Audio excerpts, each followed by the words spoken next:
Here, co-creator of NextLevelGuitar.com. Hope all is going well, and I hope your guitar and musical journeys are going famously.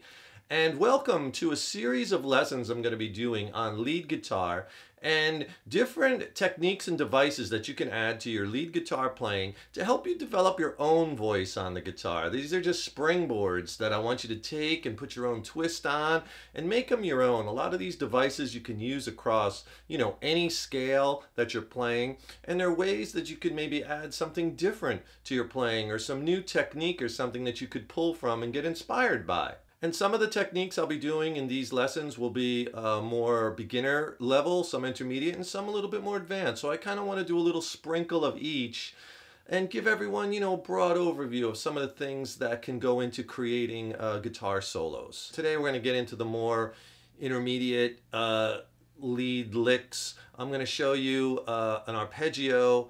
Actually, I'll show you a couple of arpeggios, how I tied them together using a minor triad and incorporated it into the solo. Before we get rocking, if you could do me a favor, please subscribe to the channel. Subscribing to the channel, that really helps us to keep bringing the content.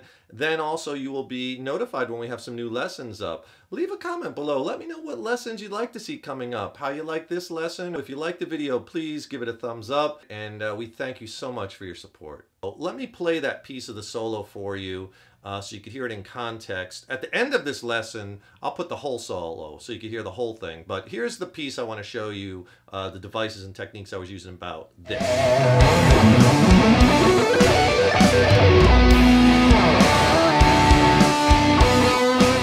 Of B minor. I'm using things like B minor pentatonic and blues scales. I'm using B natural minor scales. I'm using B minor arpeggios, B minor seventh arpeggios, stuff like that, and kind of mixing it all together. Let me show you this long 3-octave arpeggio I used. I really like it, 2 notes per string, and just remember that good arpeggio playing kind of mixes in your notes and your scales in with your arpeggios, right?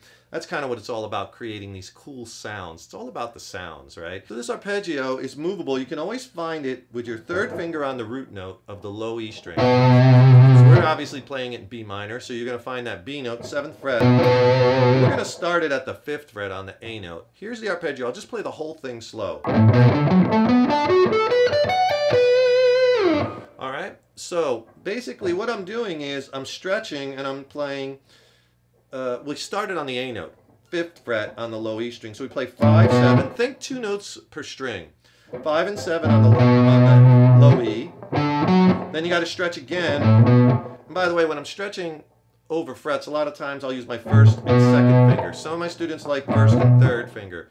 No right or wrong way. Use what's comfortable to you. I like 1st and 2nd. Then 5, 9. So this is a minor 7th arpeggio because we're playing the root, flat 3rd, 5th, and flat 7 of that B minor scale, B minor 7th chord, and that gives us this minor 7.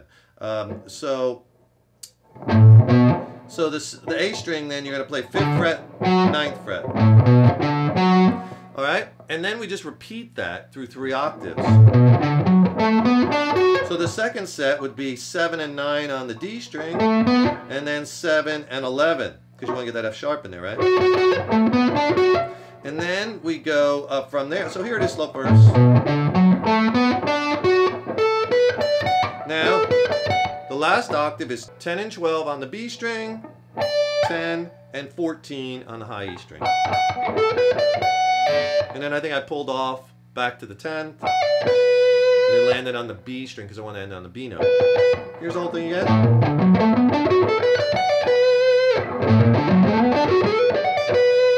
So you you want to get that under your fingers, right? As you're practicing it and getting it under your fingers, I could help you with that. I'll send you a free video lesson on some other ways to really help spice up your soloing, as well as an ebook. And in the ebook, I diagram out not just these scales, but like 29 scale patterns across the neck. There's fretboard diagrams, soloing strategies, other lessons. It's a great resource you'll use throughout your guitar journey. Just click on that link in the YouTube description box.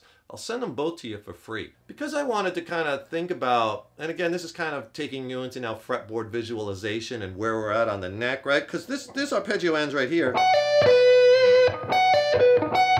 I wanted to kind of connect that, and that kind of ends right at this B minor triad, right? Root, flat third, fifth, or B note. And there's my D, and there's my F sharp. So there's a B minor triad, so I just played a lick off that B minor triad.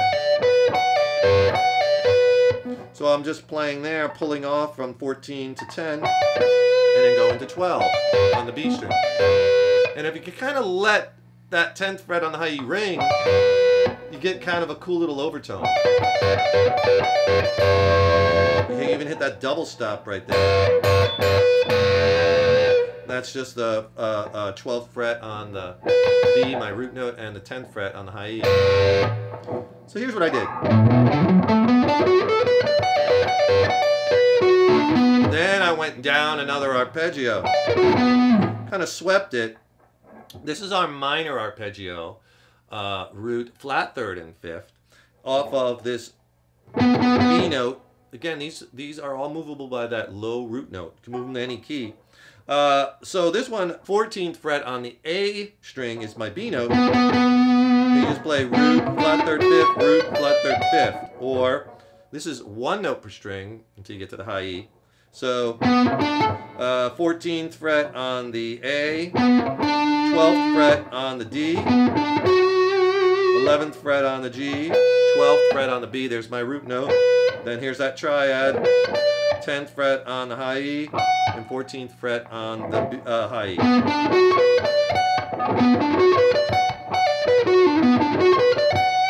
You really want to get that one under your fingers. It's a great one to sweep too. So I kind of did the longer minor 7 arpeggio, connected it into a little minor triad lick, and then I kind of went up the next kind of minor triad. I'll do it slow.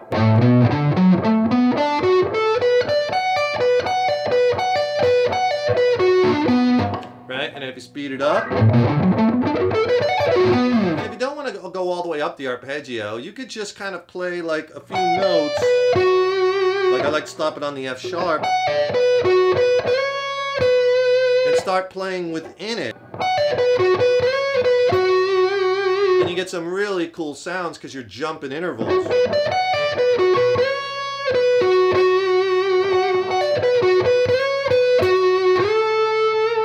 Again, on the fretboard navigation, when you're here,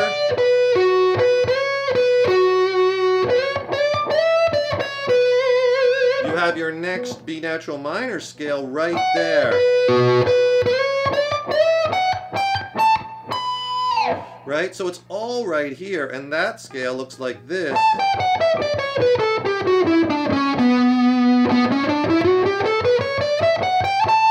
So you have this B natural minor scale right here that you could easily attach to that B minor triad, that you could easily attach to this B minor arpeggio.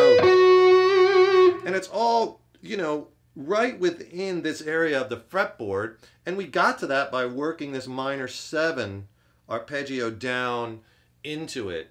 And it's just a way that you can kind of use these intervals. You can kind of use these arpeggios as kind of ways to guide into the other areas of the fretboard, mix it in with your scales, and it allows you to see the neck as one big opportunity, right? I'm not looking at it in terms of boxes or shapes, so to speak. It's more intervals.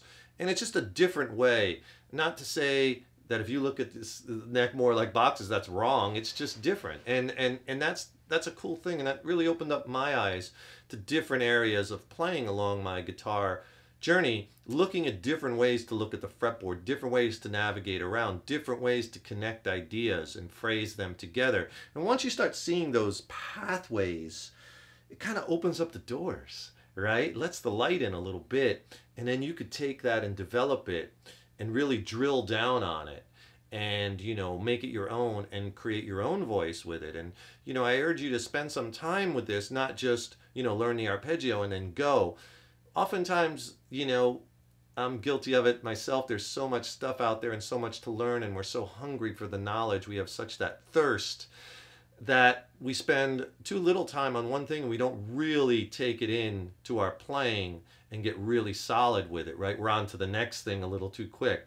So drill down on this for a while, let it marinate, have fun with it, and make it your own. And the gear I'm using in this lesson, I'm using an American-made Paul Reed Smith 513 guitar. Throughout the lesson, I'm playing either out of the neck pickup or the bridge pickups. They're all single coils, but select the two back ones and get that humbucker sound, right? And in the, I'm playing through a Paul Reed Smith MT15 tube amp. It has the 6L6 tubes in it. I'm on the lead channel. The gain's about 50%.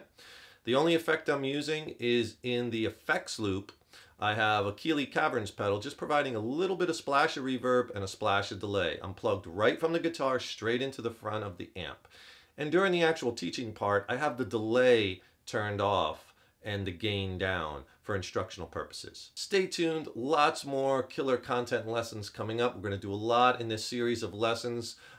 Thanks so much for joining me. Remember, subscribe to the channel. That really helps us to keep bringing the content, and you'll also be notified when we have new lessons up. Don't forget, click that link in the YouTube description box. You'll get my free video lesson on other ways to spice up your soloing, plus the ebook where I diagram out like 29 scales, tons of soloing strategies, lessons, major, minor key. It's a great reference book. Just click on that link below. We're going to keep bringing the best possible content.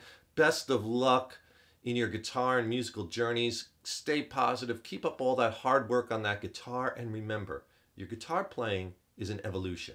Take care and rock on.